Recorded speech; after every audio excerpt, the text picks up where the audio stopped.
Chapter 2. I spoke of my lady a line or two back. Now the diamond could never have been in our house, where it was lost, if it had not been made a present of to my lady's daughter, and my lady's daughter would never have been in existence to have the present, if it had not been for my lady who, with pain and travail, produced her into the world. Consequently, if we begin with my lady, we are pretty sure of beginning far enough back. And that, let me tell you, when you have got such a job as mine in hand, is a real comfort at starting. If you know anything of the fashionable world, you have heard tell of the three beautiful Miss Herncastles: Miss Adelaide, Miss Caroline, and Miss Julia, this last being the youngest and the best of the three sisters, in my opinion, and I had opportunities of judging, as you shall presently see. I went into the service of the old lord, their father. Thank God, we have got nothing to do with him, in this business of the diamond. He had the longest tongue and the shortest temper of any man, high or low, I ever met with. I say, I went into the service of the old lord, as page boy in waiting on the three honorable young ladies, at the age of 15 years. There I lived till Miss Julia married the late Sir John Verinder, an excellent man, who only wanted somebody to manage him, and, between ourselves, he found somebody to do it, and what is more, he throve on it and grew fat on it, and lived happy and died easy on it, dating from the day when my lady took him to church to be married, to the day when she relieved him of his last breath, and closed his eyes forever. I have omitted to state that I went with the bride to the bride's husband's house and Lansdowne here. Sir John, she says, I can't do without Gabriel Betteridge. My lady, says Sir John, I can't do without him, either. That was his way with her, and that was how I went into his service. It was all one to me where I went, so long as my mistress and I were together. Seeing that my lady took an interest in the out-of-door work, and the farms, and such like, I took an interest in them too, with all the more reason that I was a small farmer's seventh son myself. My lady got me put under the bailiff, and I did my best, and gave satisfaction, and got promotion accordingly. Some years later, on the Monday as it might be, my lady says, Sir John, your bailiff is a stupid old man. Pension him liberally, and let Gabriel Betteridge have his place. On the Tuesday as it might be, Sir John says, my lady, the bailiff is pensioned liberally, and Gabriel Betteridge has got his place. You hear more than enough of married people living together miserably. Here is an example to the contrary. Let it be a warning to some of you, and an encouragement to others. In the meantime, I will go on with my story. Well, there I was in clover, you will say.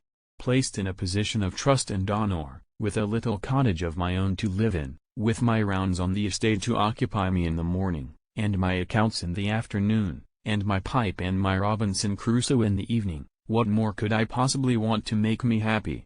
Remember what Adam wanted when he was alone in the Garden of Eden, and if you don't blame it in Adam, don't blame it in me. The woman I fixed my eye on, was the woman who kept house for me at my cottage. Her name was Selina Goby. I agree with the late William Cobbett about picking a wife. See that she chews her food well and sets her foot down firmly on the ground when she walks, and you're all right. Selina Goby was all right in both these respects, which was one reason for marrying her. I had another reason, likewise, entirely of my own discovering. Selina, being a single woman, made me pay so much a week for her board and services.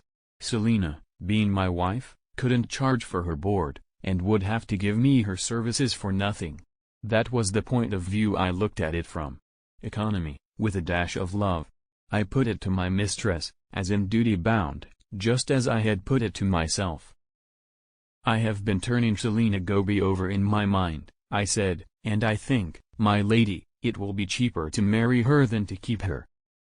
My lady burst out laughing, and said she didn't know which to be most shocked at, my language or my principles. Some joke tickled her, I suppose, of the sort that you can't take unless you are a person of quality. Understanding nothing myself but that I was free to put it next to Selina, I went and put it accordingly. And what did Selina say? Lord! How little you must know of women, if you ask that.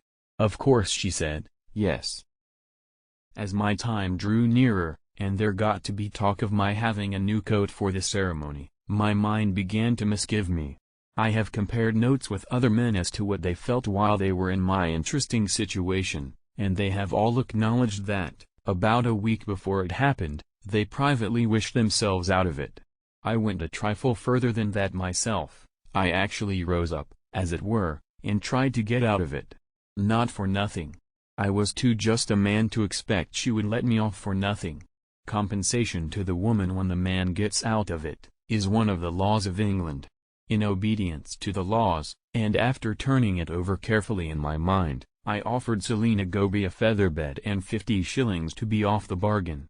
You will hardly believe it, but it is nevertheless true, she was fool enough to refuse.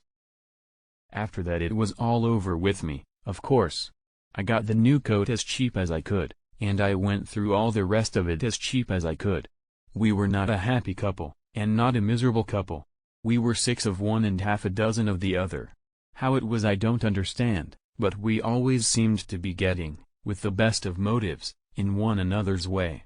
When I wanted to go upstairs, there was my wife coming down, or when my wife wanted to go down, there was I coming up. That is married life, according to my experience of it. After 5 years of misunderstandings on the stairs, it pleased an all-wise Providence to relieve us of each other by taking my wife. I was left with my little girl Penelope, and with no other child. Shortly afterwards Sir John died, and my lady was left with her little girl, Miss Rachel, and no other child.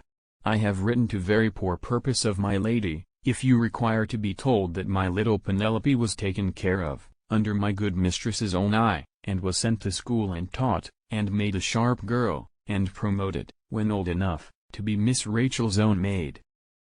As for me, I went on with my business as bailiff year after year up to Christmas 1847, when there came a change in my life. On that day, my lady invited herself to a cup of tea alone with me in my cottage. She remarked that, reckoning from the year when I started as page boy in the time of the old lord, I had been more than 50 years in her service, and she put into my hands a beautiful waistcoat of wool that she had worked herself, to keep me warm in the bitter winter weather. I received this magnificent present quite at a loss to find words to thank my mistress with for the honor she had done me. To my great astonishment, it turned out, however, that the waistcoat was not an honor, but a bribe. My lady had discovered that I was getting old before I had discovered it myself, and she had come to my cottage to wheedle me, if I may use such an expression, into giving up my hard out-of-door work as bailiff, and taking my ease for the rest of my days as steward in the house. I made as good a fight of it against the indignity of taking my ease as I could. But my mistress knew the weak side of me, she put it as a favor to herself. The dispute between us ended, after that, in my wiping my eyes, like an old fool, with my new woolen waistcoat, and saying I would think about it. The perturbation in my mind, in regard to thinking about it, being truly dreadful after my lady had gone away, I applied the remedy which I have never yet found to fail me in cases of doubt and emergency. I smoked a pipe and took a turn at Robinson Crusoe. Before I had occupied myself with that extraordinary book 5 minutes, I came on a comforting bit, page 158, as follows: "Today we love, what tomorrow we hate." I saw my way clear directly. Today I was all for continuing to be farm bailiff. Tomorrow, on the authority of Robinson Crusoe, I should be all the other way. Take myself tomorrow while in tomorrow's humor, and the thing was done. My mind being relieved in this manner, I went to sleep that night in the character of Lady Verinder's farm bailiff, and I woke up the next morning in the character of Lady Verinder's house steward. All quite comfortable, and all through Robinson Crusoe. My daughter Penelope has just looked over my shoulder to see what I have done so far. She remarks that it is beautifully written, and every word of it true. But she points out one objection. She says what I have done so far isn't in the least what I was wanted to do. I am asked to tell the story of the diamond and, instead of that, I have been telling the story of my own self. Curious, and quite beyond me to account for. I wonder whether the gentlemen who make a business and a living out of writing books, ever find their own selves getting in the way of their subjects, like me? If they do, I can feel for them. In the meantime, here is another false start, and more waste of good writing paper. What's to be done now? Nothing that I know of, except for you to keep your temper, and for me to begin it all over again for the third time.